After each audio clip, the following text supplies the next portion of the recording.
जय श्री कृष्णा दोस्तों।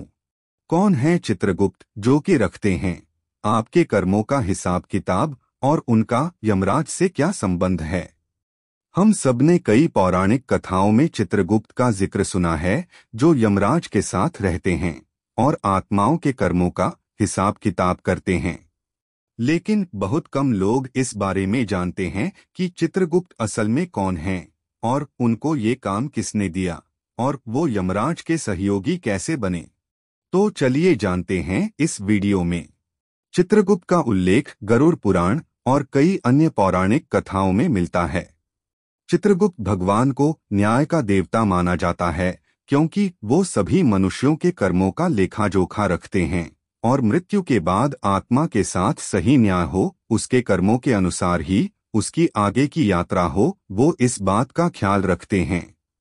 कहते हैं कि जब सृष्टि का निर्माण हुआ तो भगवान ब्रह्मा ने सभी जीवों की रचना की थी, लेकिन उन जीवों की मृत्यु भी तय थी।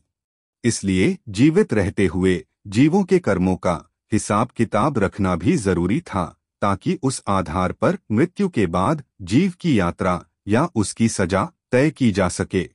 इसलिए इस काम के लिए चित्रगुप्त को नियुक्त किया गया।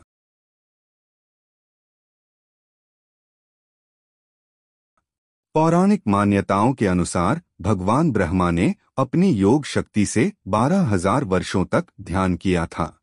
इस ध्यान के फलस्वरूप उनकी काया से एक दिव्य पुरुष प्रकट हुआ जो कि वह चित्रगुप्त था। ब्रह्मा जी की काया से उत्पन्न होने के कारण भगवान चित्रगुप्त को पूजने वाले या उनके वंशज कायस्थ कहलाते हैं। चित्रगुप्त का कार्य प्रत्येक जीव के गुप्त और प्रकट कर्मों को दर्ज करना है। चित्रगुप्त प्रत्येक जीव के अच्छे और बुरे कर्मों को लिखते हैं।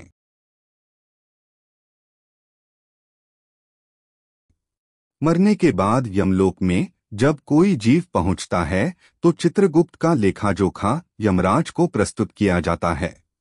इस आधार पर ही यमराज जीव को स्वर्ग, नरक या पुनर्जन्म में भेजने का निर्णय लेते हैं। चित्रगुप्त को निष्पक्ष और अचूक न्याय का प्रतीक माना जाता है। वे कर्मों का लेखा जोखा निष्पक्षता से करते हैं। वे कर्म के सिद्धांत के आधार पर निर्णय करते हैं जो यह सिखाता है कि आपके हर कर्मों का फल आपको अवश्य मिलता है। चित्रगुप्त और यमराज का संबंध।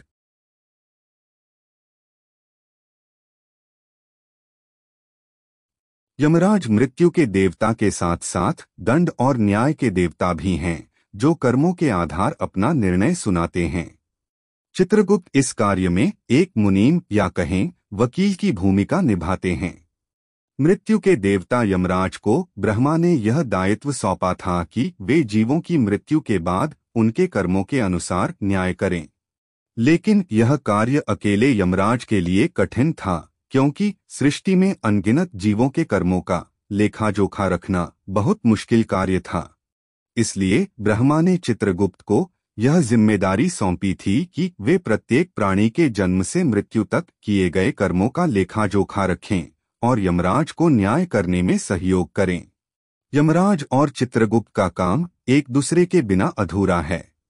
यह जोड़ी सृष्टि में कर्म और धर्म के नियमों को बनाए रखने में महत्वपूर्ण भूमिका निभाती है। हिंदू धर्म में चित्रगुप्त की पूजा मुख्य रूप से चित्रगुप्त जयंती को मनाई जाती है। विशेष रूप से कायस्थ समुदाय के लोग उनकी आराधना करते हैं। मान्यता है कि चित्रगुप्त भगवान की पूजा करने से नरक के कष्ट नहीं भोगने पड़ते। तो दोस्तों, आज की इस वीडियो में चित्रगुप्त की कथा आपको कैसी लगी हमें कमेंट बॉक्स में लिखकर जरूर बताइए। चैनल पर नए हो तो चैनल को सब्सक्राइब कर ले और वीडियो को अपने दोस्तों और परिवार वालों को जरूर शेयर करें। जय श्री कृष्णा। राधे राधे।